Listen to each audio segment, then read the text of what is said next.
Bismillahirrahmanirrahim. Alhamdulillahi Rabbil Alamin. Wassalatu wassalamu ala ashrafil anbiya'i wal mursalin. Nabiyina Muhammadin wa ala alihi wa sahbihi ajma'in. Assalamualaikum warahmatullahi wabarakatuh. So insyaAllah, Ar-Rusul wal Risalat.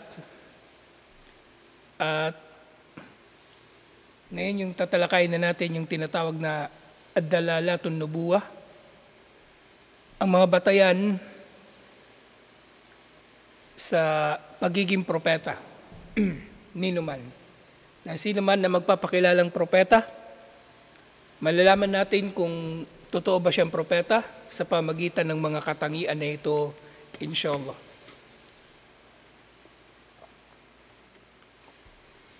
Kasi maraming magpapakilalang propeta. At maaring iba-iba yung kanilang dahilan kung bakit sila nagpapakilala na sila ay mga propeta. So maaring merong sinungaling lang talaga, o maaring merong naghahangad na maghari o mamuno sa mga tao.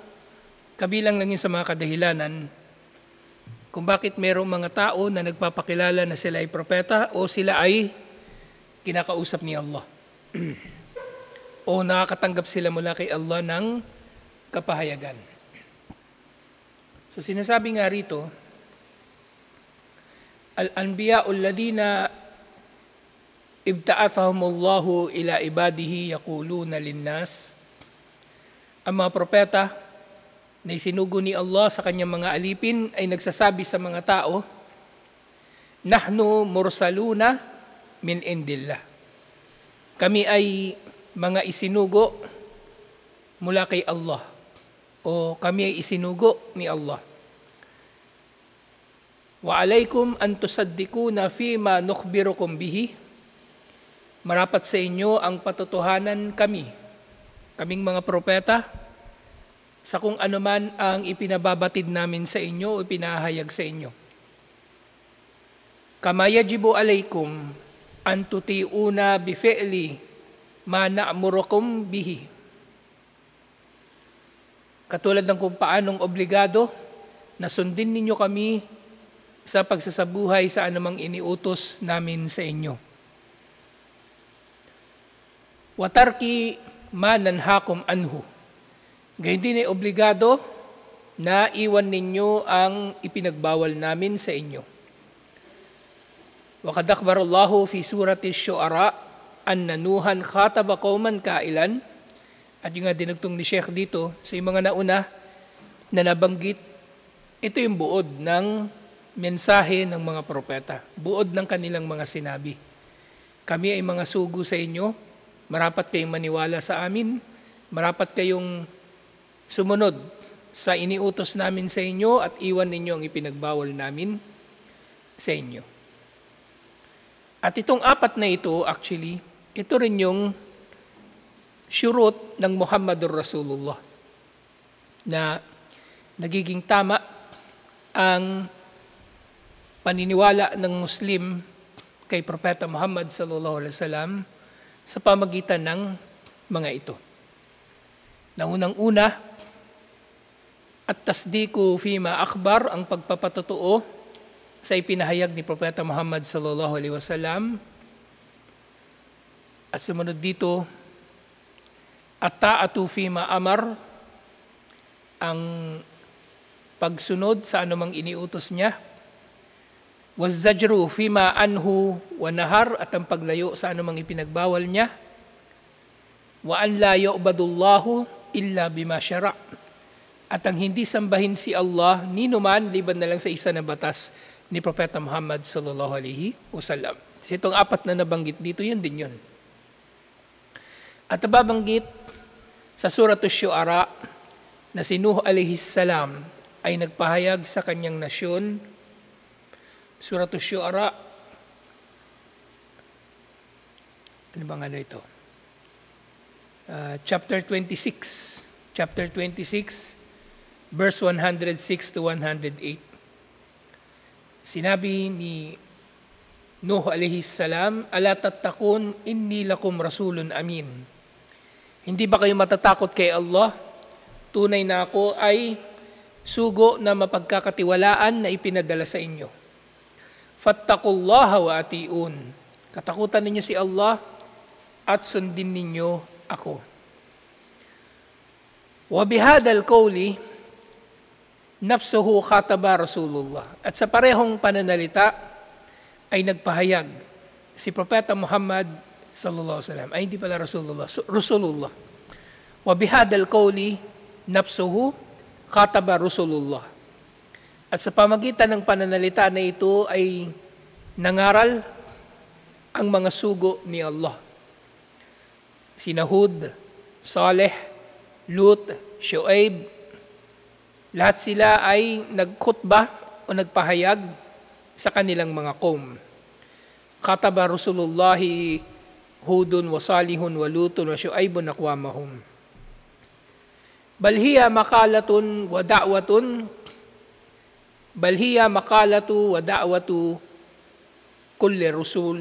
kullu rasulin liqaumihi.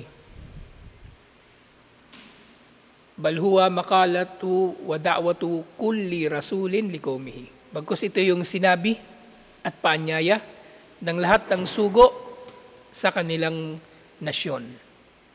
فإذا كان الأمر كذلك فلا بد أن يقيم الله الدلائل والحجج والبراهين المبينة صدق الرسول في دعواهم أنهم رسول الله كي تقوم الحجة على الناس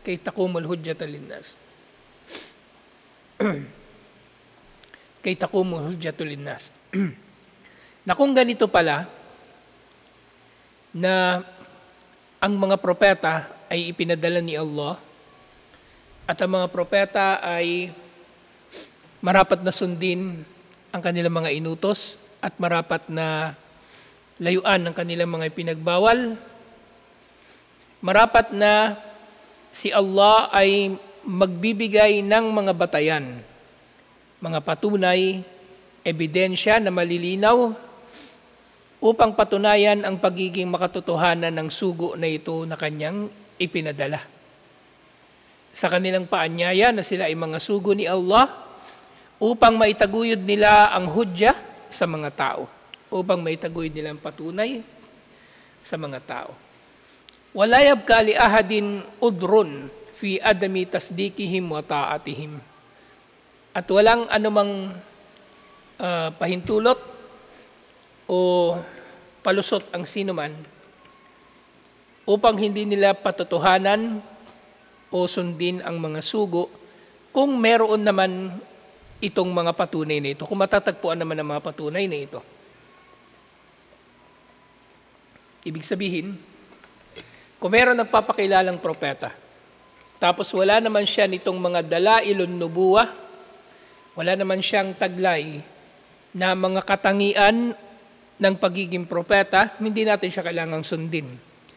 Kasi malamang hindi lang malamang, sigurado, sinungaling yun. Yun ay nagpapanggap lang na propeta. Kahit dito sa Pilipinas, marami nang nagpakilalang propeta. Halimbawa niyan si Kibuloy na bandang huli naging anak ng Diyos at iba't iba pang mga nagpakilala na sila ay mga propeta. Doon sa Suratul Hadid, chapter 57, verse 25, sinabi ni Allah, "Laqad arsalna rusulana bil bayyinat." Kami nagpadala ng aming mga sugo ng may dalang malilinaw na patunay. So hindi sila pinadala basta-basta. Meron silang mga dalang malilinaw na patunay at ang bayyinat na ito, hindi lang ito patunay sa pamagitan ng kapahayagan na tinanggap nila, patunay din siyempre sa pamagitan ng kanilang mga himala. Kasi ang mga himala, ito ay patunay na sila ay totoo na propeta at sugo na nanggaling kay Allah at hindi nag-aangkin lang. Kaya nga ang mu'jiza, natalakay na natin ito nung nakaraan, ang mu'jiza ay galing sa salitang ajaz o kawalang kakayanan. Ang mu'jiza palagi na dala ng sino mang propeta ito'y humahamon sa kakayanan ng mga tao at hindi talaga nila ito matatapatan. Hindi nila matatapatan ng mga mu'jiza o himala ng mga propeta. Hindi nila ito matatapatan para saan? Anong hikmah? Para malaman ng mga tao na ang propeta na ito ay nanggaling nga kay Allah. Ang ipinakita niya na mu'jiza, pinakita niyang himala ay imposibleng magagawa ng tao, bagkus ito ay mangyayari lamang sa kapangyarihan ni Allah. Okay? Yun ang kahulugan ng mu'jiza. At ang mu'jiza, bandang huli, so bukod sa ito ay patunay, ito ay hamon doon sa umma ng propeta na ito na pasinungalingan ang kanyang pagiging propeta o sugo kung kaya nilang tapatan ang kanyang himala. Dahil ang mu'jiza ng mga propeta ayon sa nalalaman natin, madalas ang binibigay sa kanila na mu'jiza ay mu'jiza na humahamon sa kanilang mga kakayanan. Di ba natalakay na natin? Nung panahon ni Musa alayhis salam, ano yung uso nun? Sihir, yung magic, salamangka. Tapos yung panahon ni Isa alayhis salam, panggagamot. Tapos panahon ni Propeta Muhammad sallallahu alaihi wasallam, yung kanilang literature. Kaya si Musa alayhis salam, yung kanyang himala ay katulad ng sihir. Ang kanyang himala ay katulad lang pero hindi ibig sabihin na magkamukha talaga. Kumbaga, bakit sila ginawang katulad? Para maunawaan ng mga tao na ang ginawa na yon ni Musa alayhis salam ay merong relevance sa kanila. Kasi kung iba yung himala ni Musa alayhis salam, hindi nila yung basta-basta ma-appreciate. Okay? Hindi nila yung basta-basta ma-appreciate. Halimbawa, dun sa Egypt, yung pinahalagahan nila yung salamangka, kaya naging himala ni Musa alayhis salam ay salamangka. Kung iba pa ang kanyang naging himala. Halimbawa, ang naging himala ni Musa alayhis salam ay yung katulad kay Propeta Muhammad sallallahu alaihi wasallam, yung husay sa pananalita. Maring hindi nila ma-appreciate yun. Pero nga, ang inilagay ni Allah ay ang isang bagay na nauunawaan nila at isang bagay na mahusay sila rito para hamunin ang kanilang mga kakayanan.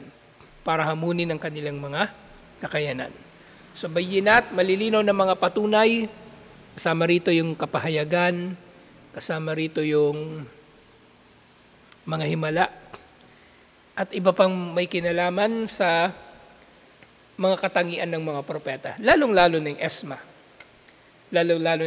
Kaya ngayon Esma, nauna na natin siyang tinalakay.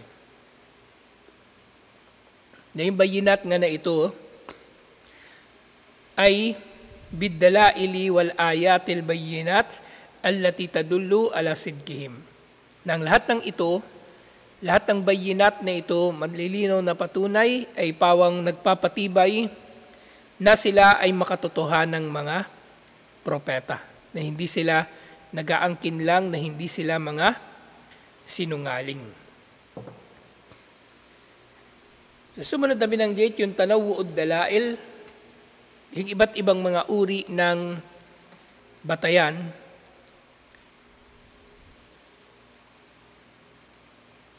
na masasabi natin na totoo na propeta ang isang tao na nagpapakilala bilang propeta. So merong 5 na tinukoy. 5 na batayan para makilala kung propeta ba ang isang tao. So itong 5 na ito, so kahit hindi natin pinaniniwalaan yung sino man, halimbawa, na magpapakilala bilang propeta, subukan nating i-apply sa kanila ang 5 na ito. At makikita natin, nasasablay talaga sila sa 5 mga katangian na ito. Ibig sabihin, dalil lamang yon na sila ay mga peking propeta at hindi totoo ang kanilang pagiging propeta. Sa 5 ito, i-enumerate muna natin bago natin pag-aralan ng bawat isa. Al-adillatu ila 5 umur. Ito raw ay 5. Al-awwal al-ayatu wal-mu'jizatu allati yajriha Allahu tasdikan li rusuli.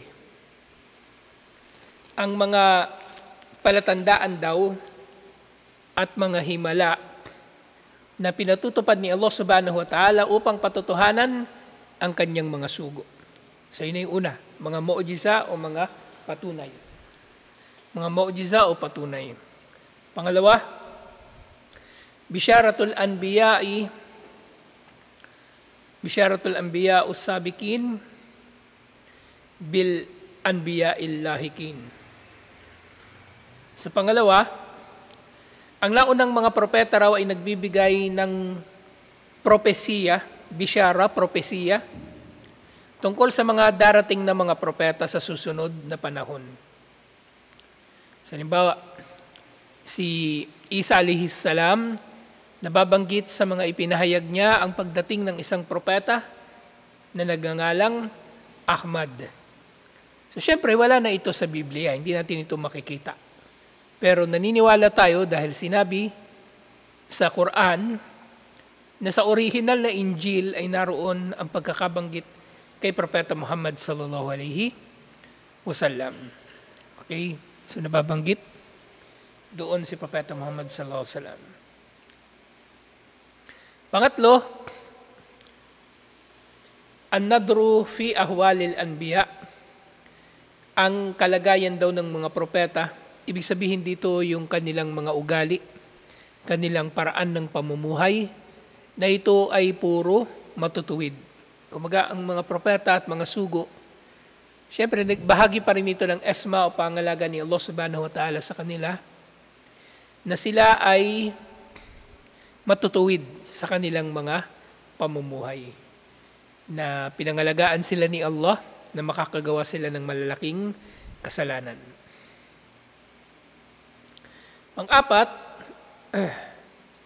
an-nadru fi da'watir rusul. Ang mismong nilalaman ng mensahe ng mga sugo. Na siyempre, ang nilalaman ng mensahe ng mga sugo na ito ay tungo sa kaisahan ni Allah. Walang sino mang sugo o propeta ang magsasabi na sambahin siya. O walang sugo o propeta ang magsasabi na ituring siya bilang Diyos na katambal ni Allah. Okay?